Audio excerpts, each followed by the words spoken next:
হয় না।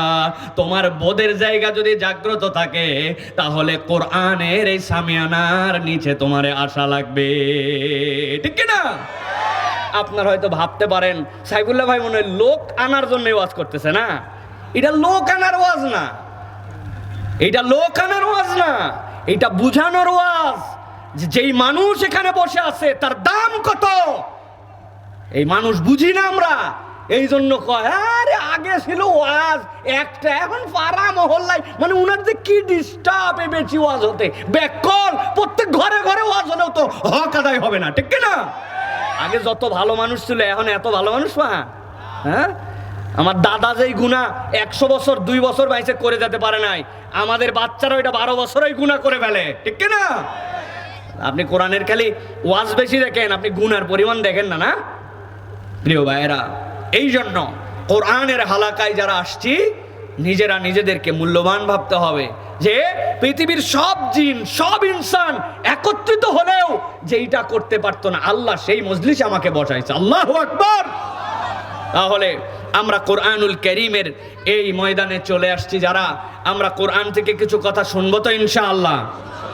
আপনি জানেন না এই ওয়াজে আমারে আনার পিছনে আমার মুরব্বিয়ানে কেরাম এলাকার ভাইয়েরা কি পরিমাণ যে তাগাদা আর কি পরিমাণ আমার উপর প্রেশার ক্রিয়েট করছে।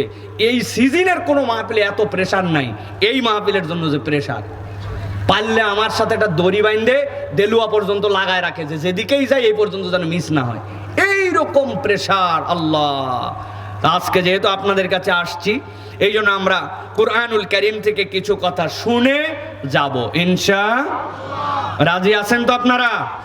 কারা কারা আছেন দেখে 2 হাত উঁচু করেন একটু। মাশাআল্লাহ। থামেন থামেন থামেন, বসেন বসেন বসেন। আগে হাতই সোজা করতে পারে না, আন্দাজি তাকবীর দিচ্ছে না।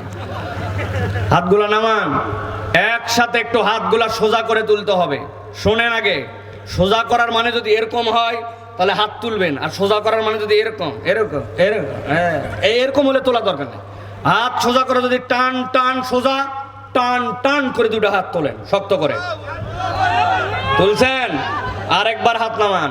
এবার খালি তুলবই না, ডানে বামে তাকায় দেখবো কাদের মোবাইল ঘাটতি, কারা কারা উঠাতে পারে নাই। রেডি তো সবাই? দেখে এবার হাত 2টা শক্ত করে উঠান। হ্যাঁ, এবার ডানে বামে তাকায় দেখেন তো কারা কারা উঠায় নাই হাতগুলা, চেহারাগুলা দেখেন। দেখছেন সবাই? ওই যে আমি দেখতে পাচ্ছি এক ভাই উঠায় নাই, চশমা পরে আকাশি কালারের শার্ট, এই কেবল তুলছে। ভাই মনে করছে হুজুর খালি সামনে দেখে, উনার পর আর কেউ নাই, ওইটাও দেখতে পাইছে আল্লাহর দয়া, আলহামদুলিল্লাহ। হাত সোজা করেন, শক্ত করছেন সবাই। মাজা টান দেন, একটু টান দেন, মাজা মাজা টান দেন। মাশাআল্লাহ। হাতটা নড়াচড়া দেন, নড়াচড়া দেন। এবার হাতটা সোজা করেন, সোজা সোজা। গলাটা পরিষ্কার দেন, আরে ভালো করে শক্ত করেন। সোজা করছেন? এবার আকাশ বাতাস মুখরিত করে যারা যারা আল্লাহর একটা নাম জীবনে এরকম তাকবীর দেই নাই, এরকম একটা তাকবীর দিতে পারবেন তারা বলেন আল্লাহুম্মা আমিন। বুঝে বলছেন তো? এবার হাতটা বুক বরাবর নেন, এই বরাবর। হাত নামায় ফেলবেন না, ধরছেন এই বরাবর, এই বুক বরাবর। আমি যখন বলবো লিল্লাহে তাকবীর তখন হাত 2টা আসমানের দিকে ছুড়ে দিয়ে বলবেন আল্লাহু আকবার। পারবেন ইনশাআল্লাহ? গলা থাকলেই কি আর গেলেই কি? মাইক বাহিরে খুব ভালো, ভিতরে ভালো হয় নাই। বললাম যে বক্সগুলো পিছাই দিয়া, কানে কোনো শব্দ নেই, বোবা বোবা সাউন্ড। রেডি সবাই? বুঝছেন কিন্তু? রেডি? ফাঁকি মারা যাবে? ও চাচা ওই যে সামনে ফাঁকি দেওয়া যাবে বাবা? আমি 2 বছর আগে দিনাজপুরের মাহফিলে যাওয়ার পরে বহুত পাম পট্টি দিছি। একটা আল্লাহর জন্য তাকবীর দিতে হবে, হিম্মত করে দিতে হবে, ফাটায় ফেলতে হবে। দিয়ে আমি লিল্লাহে তাকবীর, সামনে ছিল এক মুরব্বী, উনি উত্তর দিছে আল্লাহ। ওই দিন বুঝছি পাম দিয়া কাম হবে। আজকেও মুরব্বী এটা সামনে পড়ছে, দেখা যাক কি হয়। রেডি আছেন সবাই?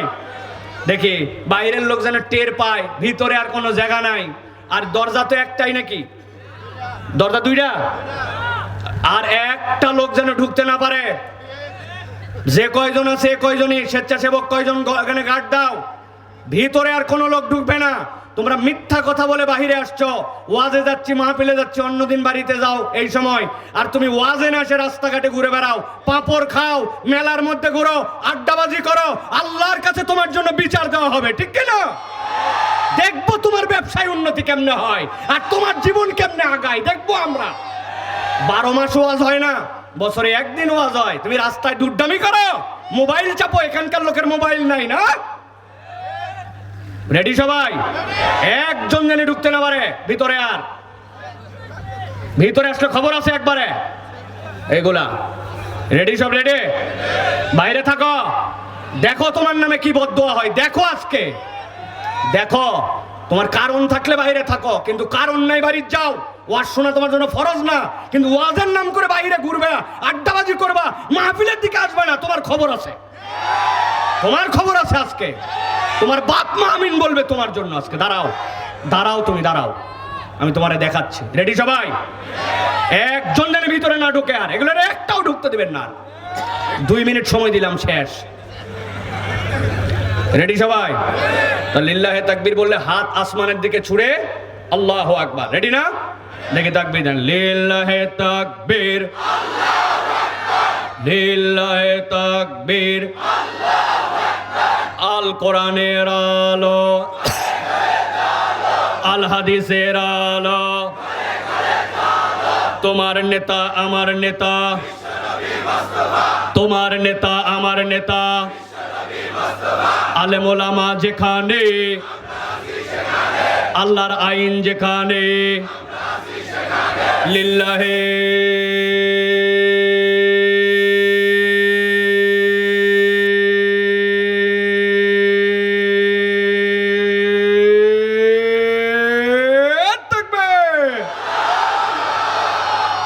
আলহামদুলিল্লাহ। হাত নামান, আলহামদুলিল্লাহ বলেন।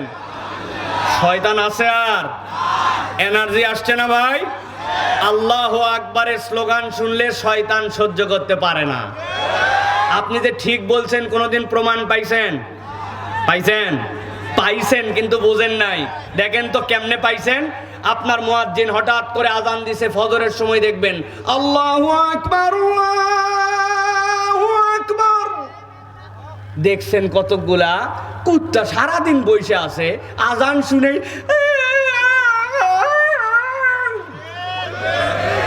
কি রে তুই সারাদিন বসেছিলে, এখন আজান শুনে তুই হাউ হাউ করলি কেন? আল্লাহ নবী বলছেন আল্লাহ আমারে দেখাইছে, কুত্তা শয়তান দেখতে পায়, আল্লাহু আকবারের ধ্বনি শুনলে শয়তান পালায়, আর মরক ফেরেশতা দেখতে পায়, এই জন্য সুবহান কুদ্দুসুন বলে চিৎকার করে। সুবহানাল্লাহ। তাহলে আপনি দেখছেন কিন্তু বুঝেন নাই। এমন অনেক লোক আছে দেখবেন, এদের দল পার্টি আছে, আদর্শ আছে, রাজনীতি আছে, সব আছে, মিছিল আছে, কিন্তু লিল্লাহি তাকবীর, নারায়ে তাকবীরের স্লোগান দিতে পারে না। আগামীর বাংলাদেশে আমরাও বলে দিতে চাই, যাদের সাথে আল্লাহু আকবারের সম্পর্ক নাই, ইসলামের সম্পর্ক নাই, ইসলামী আদর্শ যাদের পছন্দ হয় না, আগামীর বাংলাদেশের তরুণ প্রজন্ম তাদেরকে রাজনীতিতে গ্রহণ করবে না। ঠিক না? এটা আপনাকে মনে রাখতে হবে। আল্লাহর পক্ষে যারা, আমরা তার পক্ষে। ঠিক কি না? আল্লাহ আমাদেরকে যেন কবুল করেন, আল্লাহুম্মা আমিন। অনেক লম্বা হয়ে গেছে, সময় সংক্ষেপ। চলেন এবার আমরা কুরআনুল কারীমের মধ্যে প্রবেশ করব। আমরা সমস্বরে একসাথে, জড়তা ছেড়ে আল্লাহ রাব্বুল আলামিনের কাছে সাহায্য প্রার্থনার্থে সকলে মিলে আমরা চলেন কোরআনে প্রবেশ করি। একদম একটা জবান বন্ধ থাকবে না। আস্তে হোক, জোরে হোক, দূরে হোক, কাছে হোক, আমাকে দেখেন না দেখেন, সকলে একসাথে পড়েন। আউযু বিল্লাহি মিনাশ শাইতানির রাজিম। বিসমিল্লাহির রাহমানির রাহিম।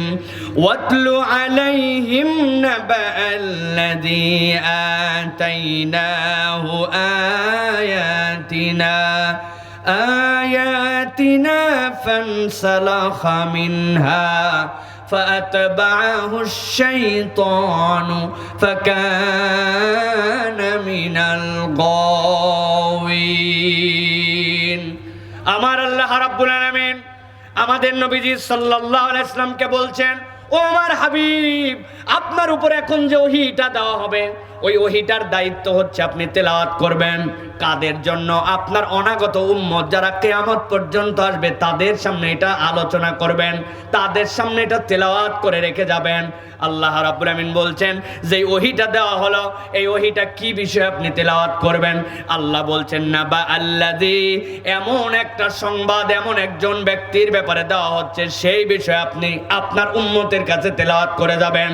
কি এমন বিষয়, কি এমন ব্যক্তিত্ব যার ব্যাপারে আল্লাহ কোরআনে এটা বলতেছেন, নবী আপনি এটা তেলাওয়াত করবেন, কিয়ামত পর্যন্ত মানুষের জন্য জানাই দিয়ে রাখবেন।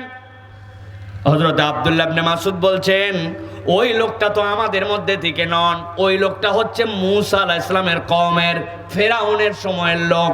লোকটার নাম হচ্ছে বালআম ইবনে আবার।